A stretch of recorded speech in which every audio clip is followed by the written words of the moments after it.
पार पडलेल्या घाटंजी नगर परिषद निवडणुकीत विलक्षण निकाल पाहायला मिळाला आहे। या निवडणुकीत गड आला पण सिंह गेला अशी स्थिती भारतीय जनता पक्षाची झाली आहे। नगर परिषदेत स्पष्ट बहुमत मिळवून भाजपने आपली सत्ता कायम राखली असली तरी नगराध्यक्ष पदाच्या थेट निवडणुकीत काँग्रेसने बाजी मारली आहे। काँग्रेसचे परेश कारिया 511 मतांच्या फरकाने विजयी झाले आहेत। त्यांनी भाजपचे उमेदवार महेश पवार यांचा पराभव केला। कारिया यांना एकूण 4957 मते मिळाली। एकूण 20 जागांपैकी भाजपने 12 जागा जिंकत निर्विवाद बहुमत मिळवले आहे, तर काँग्रेसला 6, वंचित बहुजन आघाडीला 1 आणि अपक्षाला 1 जागा मिळाली आहे। नम्रता मेश्राम, बंटी मराठे, सोनल ठाकरे, भारती कुंटलवार, शुभम उदार, किरण प्रधान, हनुमान मोजवार, श्वेता दिंकुडवार, निखिल देठे, आशा गिरी,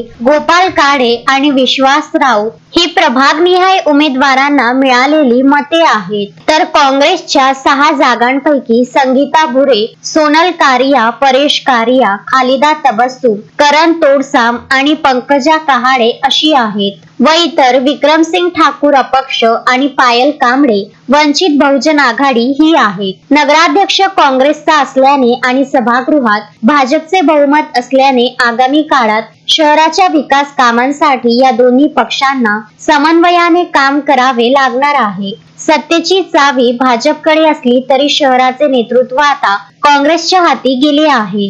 जसं की काल असं ऐकण्यात आलं काय की बाबा गड म्हणजे सिंह गेला पण गड आला आमचा, याच्याबद्दल तुमची काय प्रतिक्रिया? बरोबर आहे, ते माझीच टॅगलाईन होती, गड आला पण सिंह गेला।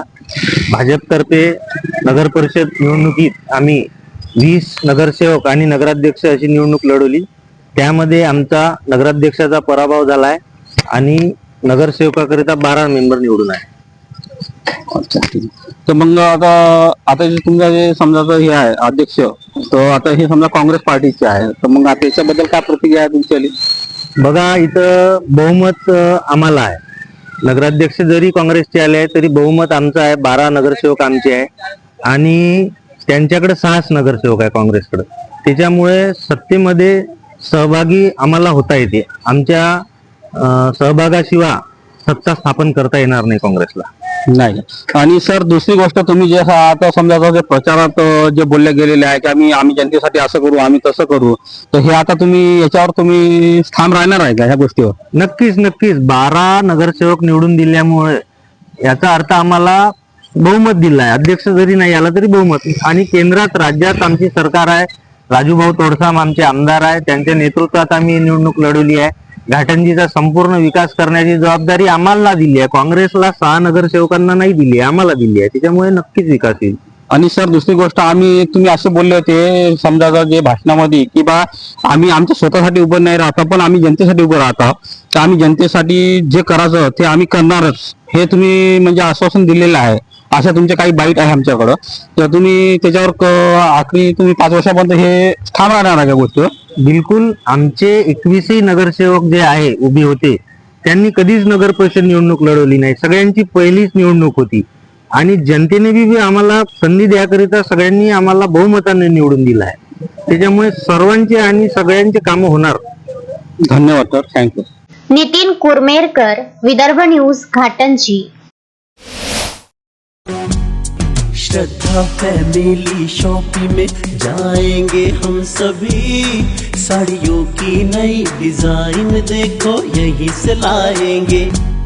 श्रद्धा फैमिली शॉपिंग में जाएंगे हम सभी, लेडीज जेंट्स बच्चों की हर फैशन लाएंगे सभी।